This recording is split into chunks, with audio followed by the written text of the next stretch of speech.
Terasa sangat aneh.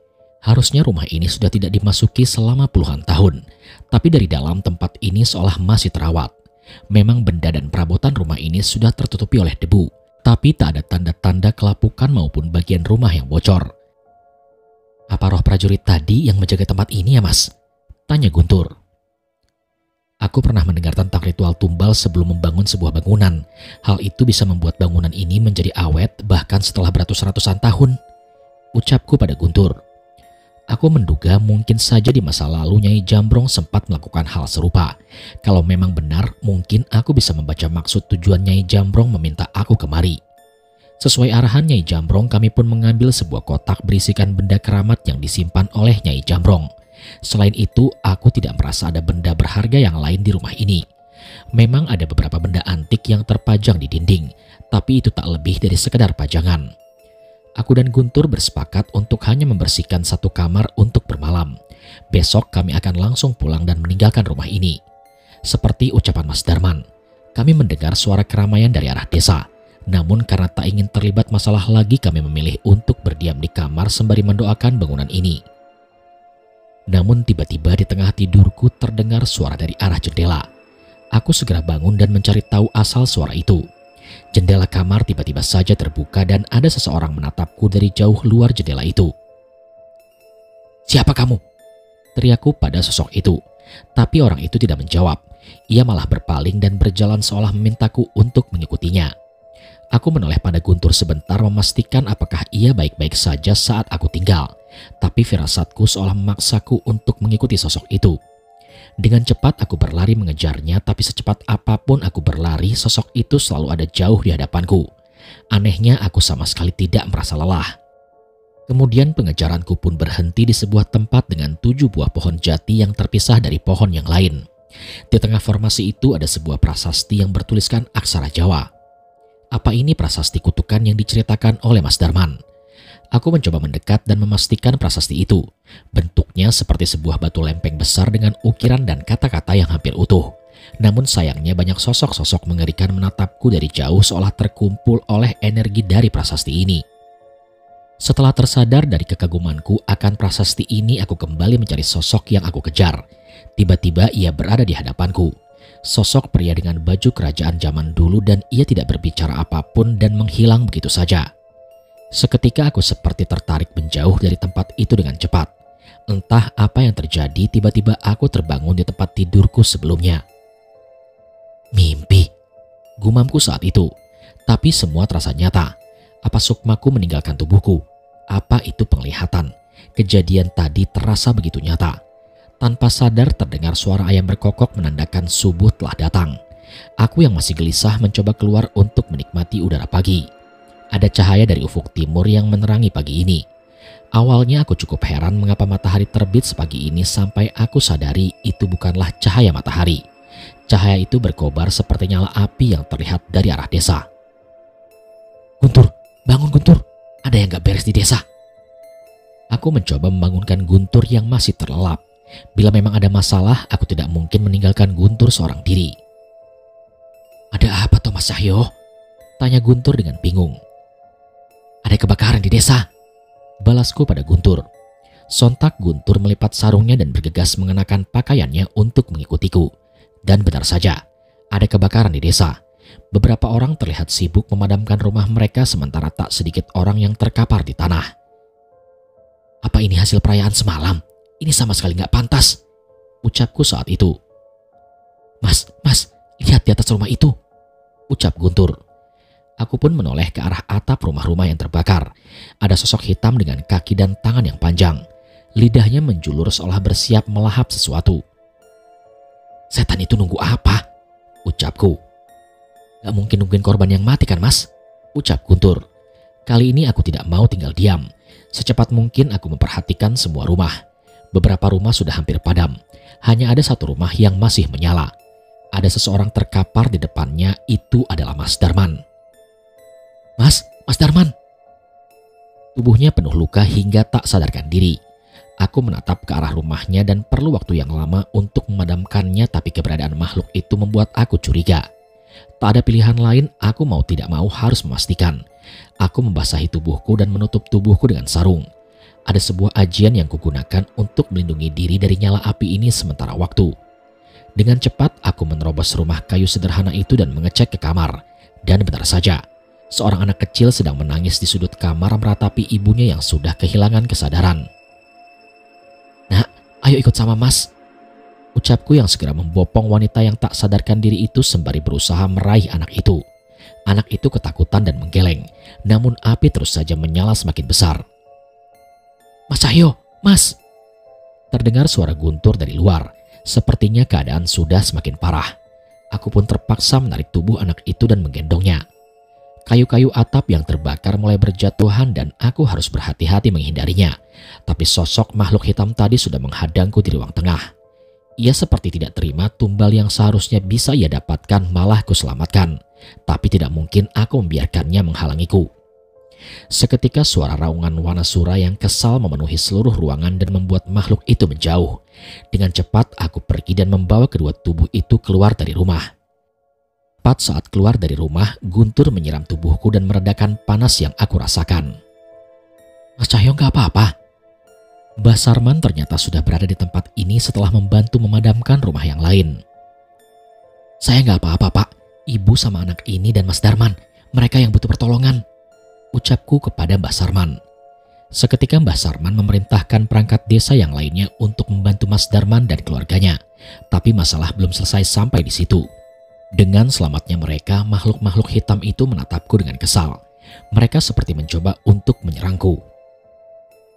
"Jangan berani-berani." Mbah Sarman menatap ke arah makhluk itu dengan tajam. Entah bagaimana bisa hanya dengan ucapan seperti itu semua makhluk itu ketakutan dan menjauh. "Mbah bisa melihat mereka juga?" tanyaku. "Mereka itu adalah ingon salah satu perguruan.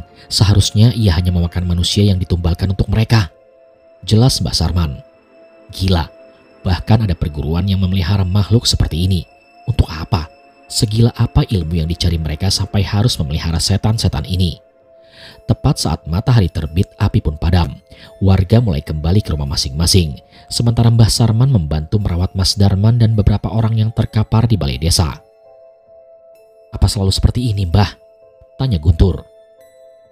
"Luka dan babak belur itu sudah biasa, tapi ini sudah keterlaluan. Sejak beberapa hari yang lalu aku merasa ada yang aneh dengan salah satu perguruan," ucap Mbah Sarman. Le, keluar Le, api." Tiba-tiba saja Mas Darman terbangun sambil mengigau. Anak saya masih di rumah terbakar api, Pak." Mas Darman pun panik. Aku pun menahannya dan menoleh ke arah anak dan istrinya yang sedang terbaring dirawat. "Mereka aman, Mas. Mas tenang dulu ya. Untuk rumah Mas Darman, maaf, kami terlambat," ucapku pada Mas Darman. Kemudian Mas Darman pun menangis. Ia lega saat mengetahui istri dan anaknya selamat. Aku pun memeluknya berusaha meredam emosinya. "Ini ulah siapa sih, Mas?" tanyaku sembari menahan kesal. "Jumarto, dia memang sudah mengincar keluarga saya untuk menjadikan makan ingonnya," ucapnya sembari menangis. "Saya gagal melindungi mereka."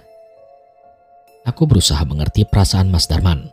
Ia menangis sejadi-jadinya merasakan apa yang terjadi pada dirinya. Terlebih aku mendengar cerita dari warga yang lain. Seorang bernama Jumarto itu tidak melakukan pertarungan seperti pendekar yang lain. Ia malah membawa segerombolan orang untuk mengeroyok orang-orang yang mereka incar. Mengetahui hal itu, pendekar lain tidak ingin mencari masalah dan meninggalkan desa. Sialnya Jumarto tetap mengincar Darman dan beberapa orang hingga membuat mereka babak belur. "Mereka mengincar anak dan istri Mas Darman dan pendekar yang lain. Mereka ingin memberi makan ingun mereka," ucap salah seorang pendekar yang bernasib sama seperti Mas Darman. Aku pun semakin geram mendengarnya. Bila memang itu tujuannya, dia pasti akan kembali lagi untuk menyerang Darman. "Guntur, jaga Mas Darman ya," ucapku pada Guntur. "Enggak Mas, aku ikut," bantah Guntur. Aku menatap matanya, sepertinya ia juga sudah menahan rasa kesalnya. Aku pun tidak melarangnya dan menitipkan Mas Darman pada warga desa. "Mbah, di mana orang bernama Jumarto ini tinggal?" tanyaku pada Mbah Sarman. Mas jangan aneh-aneh," ucap Mbah Sarman. "Di mana, Mbah?" Kali ini aku bertanya dengan sedikit nada ancaman. Sepertinya Mbah Sarman mengetahui maksudku. "Kalau begitu, aku akan antarkan kalian," Balas Mbah Sarman yang tahu mungkin tidak bisa menahan kami. Mbah Sarman membawaku berjalan melalui jalur yang cukup jauh. Ada sebuah bukit kecil yang kami lalui sebelum akhirnya tiba di sebuah bangunan kayu besar dengan panji merah di depannya. "Di sini tempatnya?" tanyaku. Pintu bangunan itu tertutup, namun aku mendengar banyak suara dari dalam. Dengan sekuat tenaga aku menendang pintu itu hingga terlepas dan terpental. Ada belasan orang di dalam tempat yang berbentuk seperti aula itu. Mereka serentak menatap ke arahku dengan mata yang kesal. "Brengsek, kau cari mati!" teriak mereka. Aku memandang seluruh ruangan itu dan menemukan seseorang yang menghajarku kemarin pagi. Dengan segera aku berjalan menghampirinya. "Ngapain sampah pengecut berani datang ke sini?" ucap Jumarto. Di sisi lain beberapa orang yang ikut menghajarku kemarin juga membicarakanku.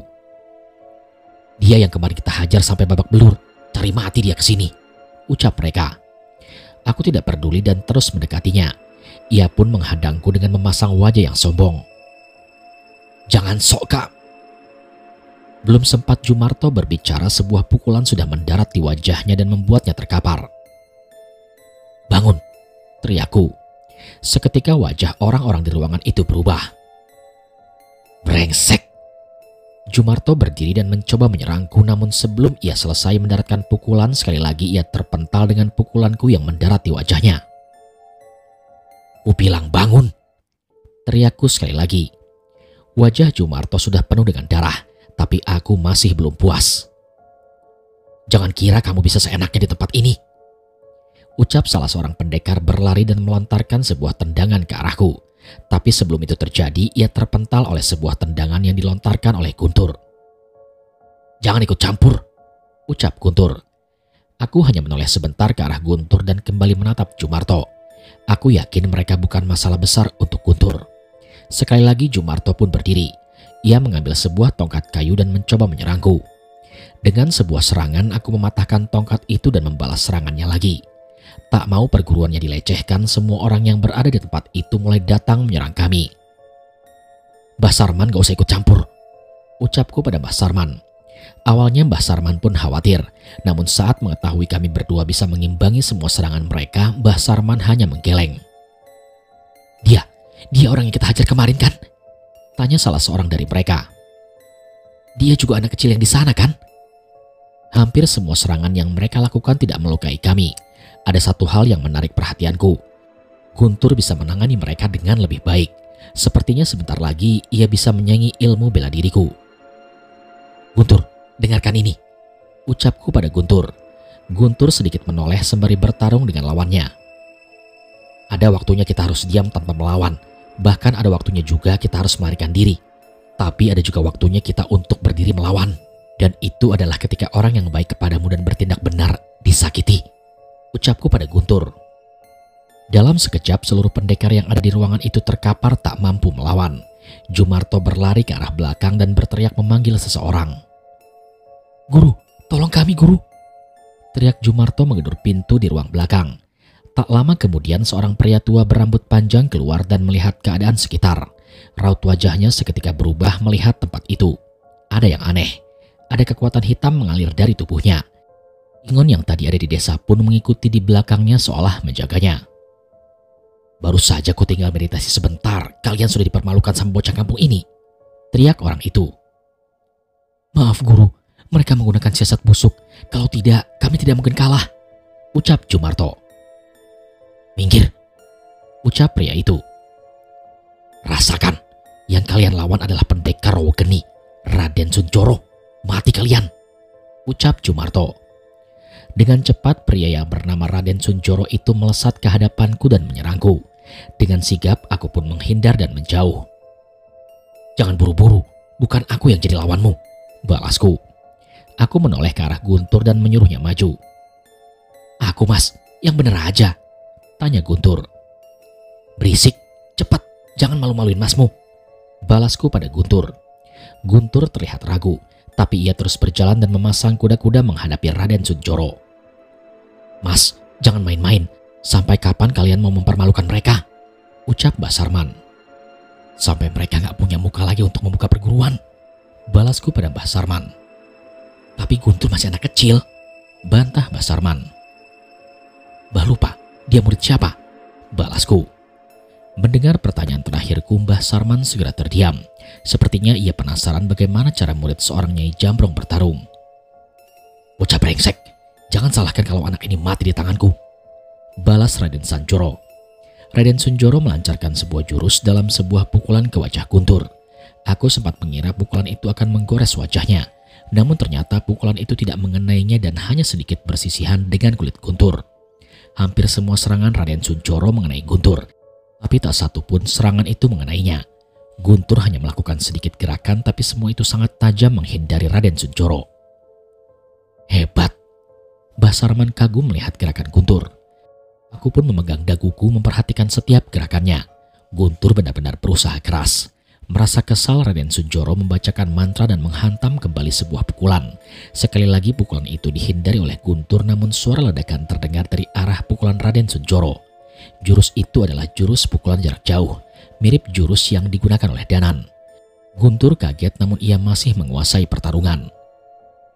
Tubuhmu akan menjadi sasaran empuk jurusku, ancam Raden Sunjoro. Itu kalau kena kan? Balas Guntur dengan santai. Dan benar saja, tak satu pun serangan Raden Sunjoro mengenai Guntur. Ia mampu menepis setiap serangan itu dengan mudah. Sebaliknya, walaupun awalnya serangan Guntur dapat ditahan oleh Raden Sunjoro, lambat laun ia mulai merasa kesakitan hingga sebuah tendangan sangat kuat menerjang tepat di dada Raden Sunjoro.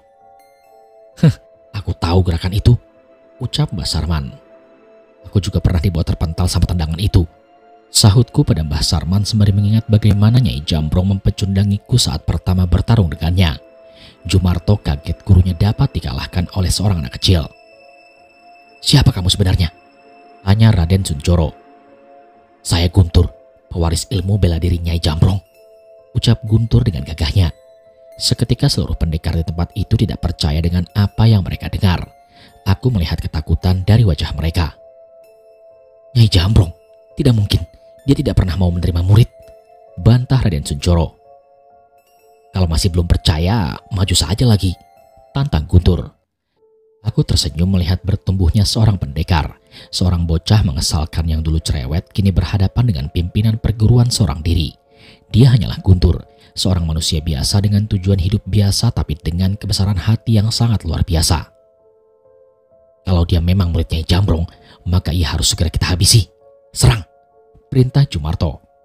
Belum sempat mereka menyerang Guntur, aku menjejakkan kaki di tanah yang menimbulkan dentuman besar hingga mereka terdiam. Kalian pasti tahu apa yang akan terjadi bila Nyai Jambrong tahu muridnya dikeroyok, ucapku pada mereka. Seketika mereka pun ragu melangkahkan kakinya dan menahan diri. Aku pun tertawa, ternyata nama besar Nyai Jambrong mampu membuat mereka takut. Jangan sombong, ada alasan mengapa aku memimpin perguruan ini, ucap Raden Sunjoro. Sebuah ritual ia lakukan dengan membuat sebuah gerakan. Ada mantra yang ia bacakan hingga sosok Ingon yang tadi ada di sekitar desa kini mendekat ke arahnya. Makhluk-makhluk hitam bertangan dan kaki panjang itu kini membantunya untuk menyerang Guntur. Ini baru masalah, gumamku dalam hati. Wanasura. Tak mau memperpanjang lagi, akhirnya aku memanggil kekuatan Wanasura untuk menghadapi Ingon hitam milik Raden Sunjoro. Guntur, selesaikan ini dengan cepat. Firasatku gak enak, jelasku pada Guntur. Ingon-ingon yang mencoba menyerang Guntur pun terpental dengan seranganku. Guntur mengikatkan tasbihnya pada tangannya sembari membacakan doa untuk menenangkan pikirannya. Entah jurus apa yang ia punya, namun aku sama sekali tidak merasakan ada kekuatan batin dalam serangannya. Dengan kekuatan Wanasura dan jurus Guntur, kami mementalkan Raden Sunjoro bersama Ingonnya hingga mendobrak tembok kayu yang ada di belakangnya. Raden Sunjoro terkapar tidak berdaya. Semua pendekar di ruangan itu pun gentar dengan kami. Namun sayangnya masalah besar baru saja dimulai. Di balik tembok kayu itu tersembunyi sebuah patung batu dengan pancaran hitam yang sangat mengerikan. Sialnya ada beberapa jasad manusia yang tergantung di atasnya dengan darah yang menetes tepat di atas patung itu. Gila, apalagi itu? Itu adalah istri Sastro kan? Mbah Sarman tidak menyangka akan melihat pemandangan sekeji seperti itu. Tanpa menunggu lama, aku segera melompat dan meraih jasad yang tergantung dan melepaskannya. Hentikan, ritual belum selesai, teriak Raden Sunjoro yang kembali mencoba menyerangku dan Guntur. Kali ini serangan Raden Sunjoro bertahan. Mbah Sarmanlah yang mengangkat tubuhnya dan seketika membantingnya ke tanah. "Ini sudah keterlaluan. Apa rencana kalian?" ucap Mbah Sarman dengan kesal. Aku menoleh sebentar dan ternyata Mbah Sarman bukan seorang pria tua biasa. "Brengsek, jangan ikut campur. Sebentar lagi ritualnya akan selesai," riak Raden Sunjoro, tapi Mbah Sarman sekali lagi menghajarnya hingga terpental.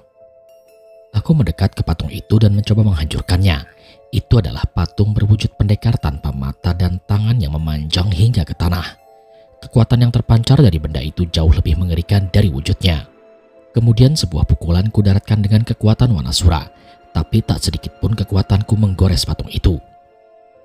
"Ini bukan patung biasa," gumamku saat itu. Guntur mencoba mengambil tongkat kayu dan mencoba memukulnya, tapi hasilnya tetap sama. "Percuma. Kalian tak akan bisa melukai Raden Rogo Biryono. Dia yang akan memberikan kekuatan besar kepada kami," ucap Raden Sunjoro sambil tertawa. Aku tidak menyerah. Tidak mungkin aku membiarkan patung mengerikan ini berbuat sesuatu. "Guntur, lindungi aku," ucapku pada Guntur. Guntur mengerti dan mengambil posisi di belakangku menghadap ke semua pendekar itu. Aku pun membacakan doa yang cukup panjang dan berusaha mencoba memutihkan energi jahat patung itu. Dan hasilnya berhasil. Perlahan kekuatan hitam dari patung itu mulai memudar. Raden Sunjoro terlihat kecewa, namun aku merasa ini tidak akan mudah. "Manusia sampah, apa harus aku sendiri yang mencari darah untuk kebangkitanku?" Tiba-tiba terdengar suara mengerikan dari patung itu. Sontak Jumarto dan Raden Sunjoro ketakutan. Aku menyaksikan ada makhluk jangkung berdiri di balik patung itu. "Malam ini, manusia di desa ini tak akan ada yang boleh hidup. Malam ini harus banjir dengan darah," ucap makhluk itu. Kini aku pun gentar. Jelas makhluk itu bukanlah makhluk biasa. Bahkan tingginya lebih dari Wanasura. Terdengar teriakan murid-murid dari Raden Sunjoro. Satu persatu dari mereka kesurupan. Tubuhnya membesar dengan otot-otot yang merobek kulitnya. Mereka menyeringai seolah siap untuk mengejar mangsanya. "Guntur, tutup pintunya. Jangan sampai mereka keluar," teriakku pada Guntur. Guntur kemudian menoleh ke arahku dengan bingung. "Gimana caranya, Mas? Kan daun pintunya sudah mental ditendang Mas Cahyo tadi," balas Guntur. Aku kemudian menggaruk kepalaku dan berlari ke arah pintu. Kami bertiga menjaga pintu itu agar tak ada yang keluar dari bangunan. Sayangnya mereka lebih pintar dari yang kami kira. Mereka pun menerobos jendela dan atap bangunan yang meninggalkan tempat ini menuju desa. Kini senja mulai menghilang dan gelapnya mulai datang. Tak seperti biasanya, kegelapan malam kali ini membawa rasa takut bagi warga desa Gandurejo. "Yang kalian akan lawan bukanlah sekedar pendekar. Mereka dirasuki setan. Jangan lengah," ucap Mbah Sarman memimpin pendekar yang masih tersisa di desa. Seolah mengetahui akan adanya pertarungan besar, sosok-sosok makhluk penunggu hutan menyaksikan kami dari kejauhan, seolah menunggu ada darah yang terjatuh untuk mereka. Walau sudah pergi terlebih dahulu, sepertinya Raden Rogo Biryono memilih menunggu malam untuk menyerang desa ini. Ada satu orang yang berjalan mendekati kami. Ia memasuki desa dengan menyeret langkahnya. Matanya terlihat putih. Kesadarannya sudah bukan lagi miliknya. "Jumarto, itu Jumarto!" teriak warga yang menyadari siapa orang yang mendekat itu. Aku melintasi kerumunan dan bersiap menghadapi sosok Jumarto yang mendekat. Tapi bukannya menyerang, sosok itu malah berhenti. Tolong. Jumarto mencoba berbicara, namun sepertinya ia tak dapat berbuat lebih daripada itu. Setelah mengucapkan itu, tiba-tiba ia memegang kepalanya dengan kedua tangannya. Ada tawa jahat dari makhluk yang merasukinya. Seketika Jumarto menyeringai dan mengangkat sekuat tenaga kepalanya hingga terpisah dari badannya. Darah pun bermuncratan dari leher Jumarto yang seketika terjatuh di tanah dengan kepala yang menggelinding. Seluruh warga desa gentar melihat kejadian itu. "Ini yang akan terjadi kepada kalian," ucap Raden Sunjoro yang tak lagi menguasai kesadarannya. Seketika dari dalam kegelapan muncul pasukan pendekar yang dirasuki oleh pengikut Raden Rogo Biryono. Mereka menyerang ke arah kami dengan kesetanan. Seseorang merangkak layaknya hewan buas menyerang warga desa yang berusaha membela diri. Di sisi lain ada yang memanjat pohon dan berusaha menarik warga desa untuk menggantungnya. Kekuatan mereka berkali-kali lipat daripada biasanya. Saat ini aku dan Guntur tengah berusaha menghadang sosok yang mereka panggil dengan nama Raden Rogo Biryono.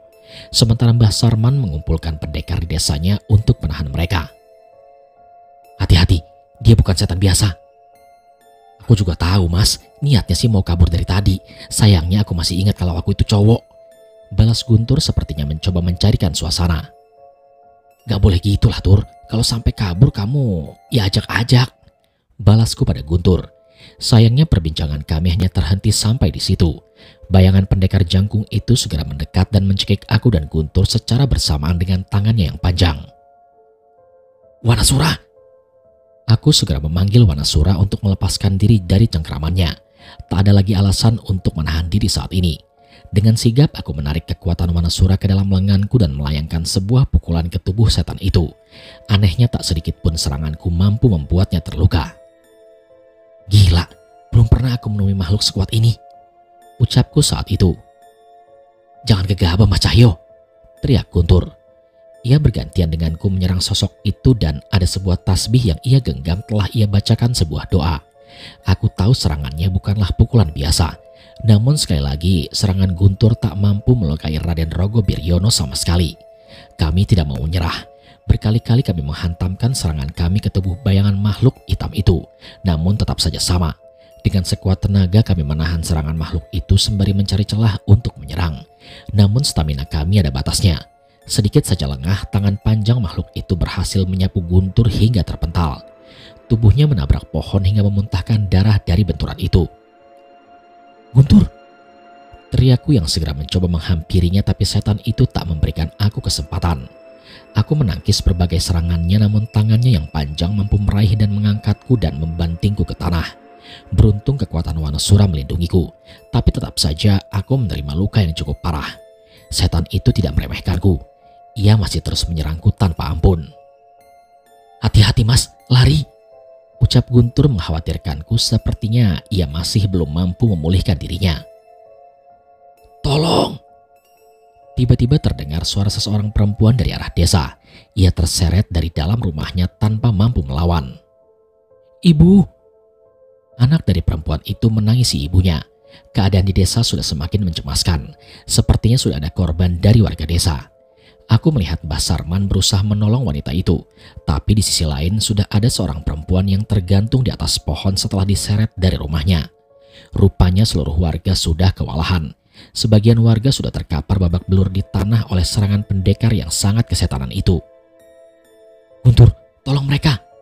Perintahku pada Guntur. Terus Mas Cahyo gimana? Aku akan cari cara buat ngalahin setan ini. Aku berpikir sekuat tenaga, namun yang bisa kulakukan sekarang hanya terus menghindari serangannya dan bertahan. Bila terus seperti ini akan ada lebih banyak korban jiwa. Sebaliknya, bergabungnya Guntur dalam pertarungan mampu membuat keadaan berbalik. Satu persatu anak buah Raden Sunjoro yang kesetanan dibuat kewalahan oleh Guntur.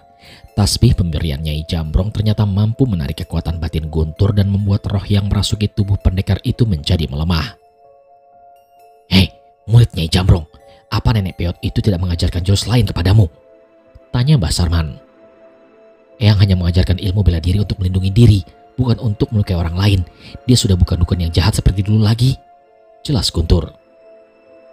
Ah, sudah kuduga.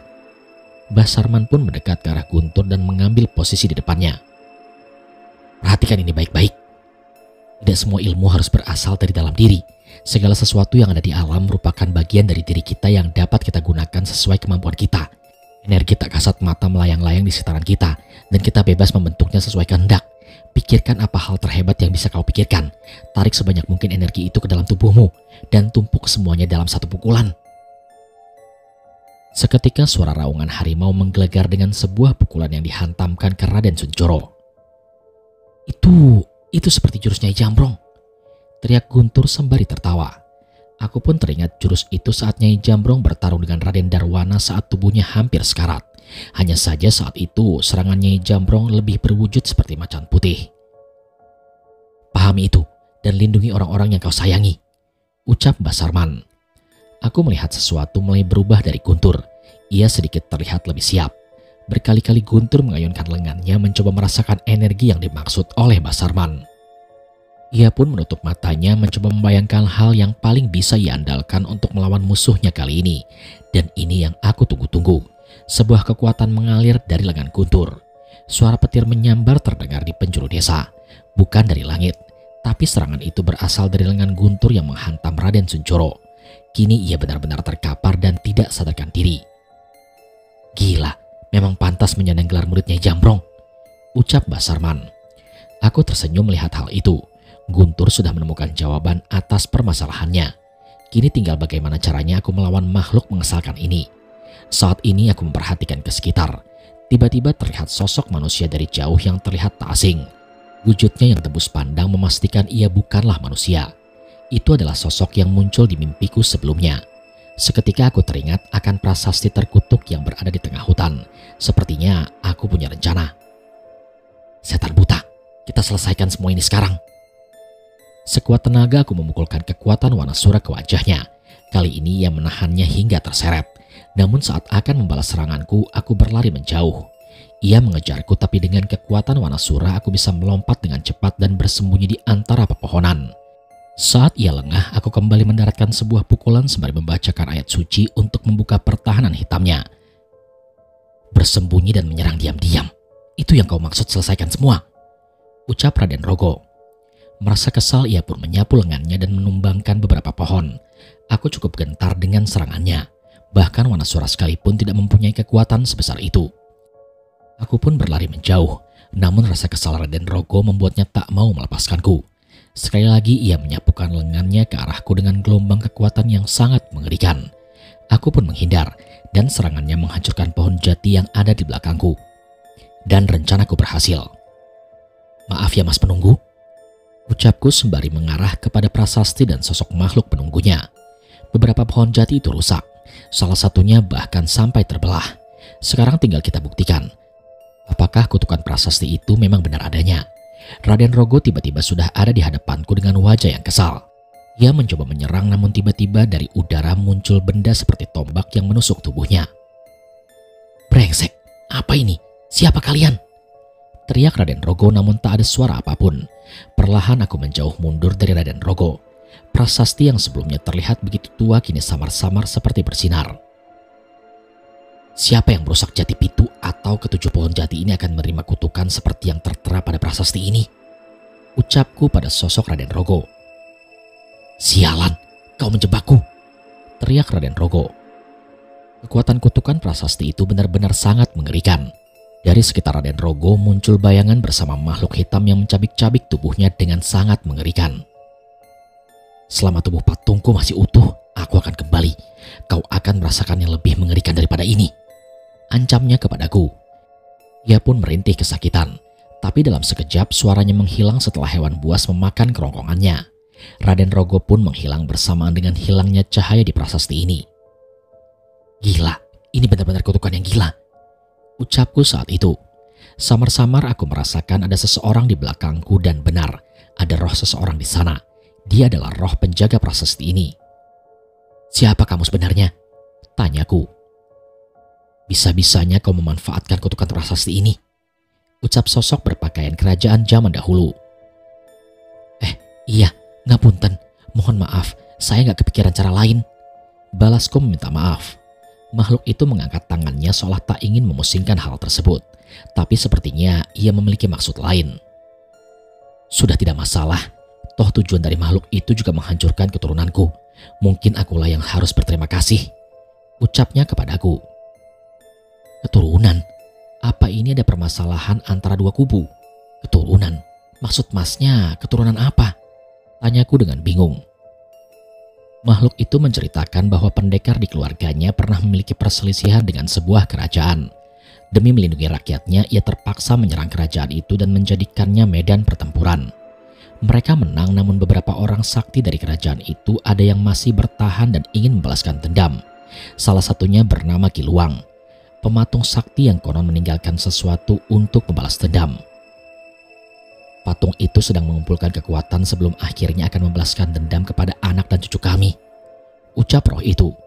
Itu adalah cerita yang singkat, namun aku merasa ada hal yang lebih pelik dari itu hingga seorang bernama Ki Luang ini menanamkan dendam hingga sedemikian rupa. Ki Luang dan peninggalannya masih mencoba mengumpulkan kekuatan, berarti masih akan ada banyak korban yang berjatuhan menjadi tumbalnya. Maaf, memangnya masnya siapa ya? Dan siapa keturunan masnya? Tanyaku pada sosok itu. Mungkin dengan mengetahuinya aku bisa mencarikan cara menghentikan dendam Kiluang. Nama saya Raden Suarga Dharma Wijaya. Aku hanya menjaga prasasti ini, jawabnya dengan singkat. Tunggu, Dharma Wijaya? Berarti Anda leluhur Dirga Dharma Wijaya, dan ada hubungannya darah dengan Raden Arya Dharma Wijaya? Tanyaku lagi. Raden Suarga pun tersenyum mendengar ucapanku. Sepertinya memang sudah ditakdirkan kita dipertemukan. Sebentar, ini gawat. Berarti Dirga dan Abah dalam bahaya. Apalagi Dharma Wijaya merupakan terah besar. Berarti masih ada keturunan Dharma Wijaya yang akan diincar oleh mereka. Mas Raden Suarga, apa yang harus saya lakukan untuk melindungi Dirga? Tanyaku pada sosok itu, dan Raden Suarga pun menggeleng. Saya tidak tahu. Saat ini saya hanya menjaga prasasti ini. Prasasti berisi kutukan yang saya buat untuk melindungi Jati Pitu, ucap sosok itu. Mas Raden ini aneh-aneh aja loh. Kenapa sampai bikin kutukan begini untuk pohon jati? Balasku. Raden Suarga menghela nafas. Jati Pitu adalah istilah. 7 pohon jati ini hanya simbol. Dia melambangkan 7 pilar tanah Jawa yang tak boleh dirusak. Ada 7 prasasti juga yang melindunginya, ucap Raden Suarga. Aku menggaruk-garuk kepalaku. Penjelasan Raden Suarga kali ini cukup membuat aku kebingungan. Namun karena tidak ada lagi yang bisa kami bicarakan, aku pun izin untuk pamit membantu Guntur. Tunggu, ada sesuatu yang bisa kubantu, ucap Raden Suarga. Aku berhenti sebentar dan kembali menoleh. Raden Rogo akan bangkit lagi. Dan saat itu terjadi, prasastiku akan menyala dan bersinar ke langit. Itu adalah pertanda untuk kalian, ucapnya kepadaku. Memangnya butuh berapa lama lagi Raden Rogo untuk mendapatkan tubuhnya lagi? Tanyaku. 1 purnama. Aku pun mengangguk mengerti dan berpaling meninggalkan prasasti itu. Aku berlari dan sampai di desa dengan banyak orang yang sudah terkapar. Pemandangan ini begitu sangat mengerikan. Ada seorang perempuan mati tersangkut di antara pohon. Ada seorang pendekar yang tubuhnya terbelah menjadi 2. Dan banyak pendekar yang terkapar di tanah. Tapi pertarungan ini sudah selesai. Seluruh anak buah Jumarto kini terbaring tak bernyawa. Mas Cahyo, Raden Rogo gimana mas? Tanya Guntur. Aku hanya membalasnya dengan menggoreskan jariku di leher. Mati. Dan Guntur pun menghela nafas lega. Bagaimana bisa mas? Tanya Mbak Sarman. Saya memanfaatkan prasasti kutukan itu, dan beruntungnya itu berhasil, balasku pada Mbak Sarman. Mbak Sarman menggeleng mendengarkan rencanaku. Aku pun segera menceritakan bahwa ini hanya sementara. Warga desa Gandurejo harus mengungsi dan meninggalkan desa ini sebelum Raden Rogo bangkit kembali. Mbah Sarman yang mengerti dan ia pun mulai membentuk kelompok untuk mulai melakukan evakuasi. Setelahnya kami pun berpamitan pada Mbah Sarman dan Mas Darman. Aku harus mencari sinyal untuk memberitahu tentang permasalahan ini kepada Pak Le dan Danan. Aku berjanji akan mengunjungi mereka lagi. Karena masih ada yang harus kucari tahu tentang desa Nyai Jambrong dan prasasti kutukan itu. Semoga saja waktuku cukup panjang untuk mendapatkan cara mengalahkan Kiluang dan segala pengikutnya. Patung pendekar, yang benar kamu Jul, ucap Danan dengan kaget. Tapi anehnya ia tak begitu heran saat kuceritakan bahwa patung itu memiliki kekuatan yang begitu besar. Apa ada cerita seru Panan? Tanyaku. Iya, Pak Le nemu patung sinden. Aku berhadapan dengan patung kakek kepala kambing. Dan kamu patung pendekar.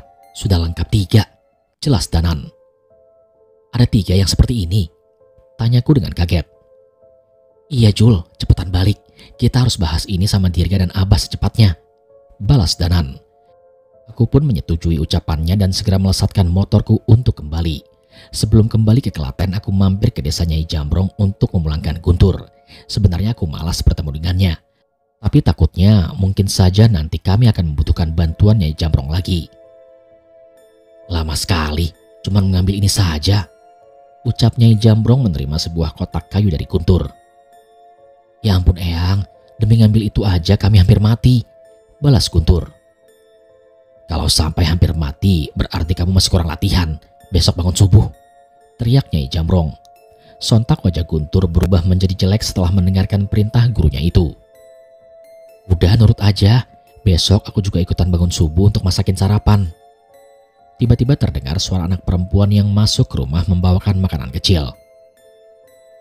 Arum, aku sih kalau bangun subuh gak masalah, sudah biasa, ucap Guntur yang seketika menjadi sumringah ketika melihat Arum. Aku tertawa sendiri melihat kelakuan Guntur, tapi yang lebih menarik perhatianku ketika Nyai Jambrong membuka isi kotak itu. Ada sebuah kain jarik dengan motif batik emas. Nah, kalau pakai jarik ini, aku kan gak kalah bagus sama si Sar, ucap Nyai Jambrong. Seketika teh yang baru saja diminum oleh Guntur muncrat dan wajahnya berubah memerah. Jadi yang nyuruh kami jauh-jauh ke sana, hujan-hujanan, nginep di rumah tua sampai ngelawan setan cuma buat ngambil jarik untuk dipamerin ke Mbok Sar, teriak Guntur. Shh, jangan teriak-teriak, jarik yang bagus itu penting, harga diri, ucap Nyai Jambrong. Rum, eyang mutu Rum, ucap Guntur dengan kesal. Sekali lagi aku tertawa melihat tingkah Guntur, namun aku sadar tujuan sebenarnya dari perintah Nyai Jambrong. Ada roh seorang prajurit yang harus ia bebaskan. Ada bangunan yang dibangun dengan dosa yang harus dilepaskan pelindungnya agar bisa termakan umur. Setidaknya aku melihat Nyai Jambrong ingin memperbaiki kesalahannya di masa lalu satu persatu.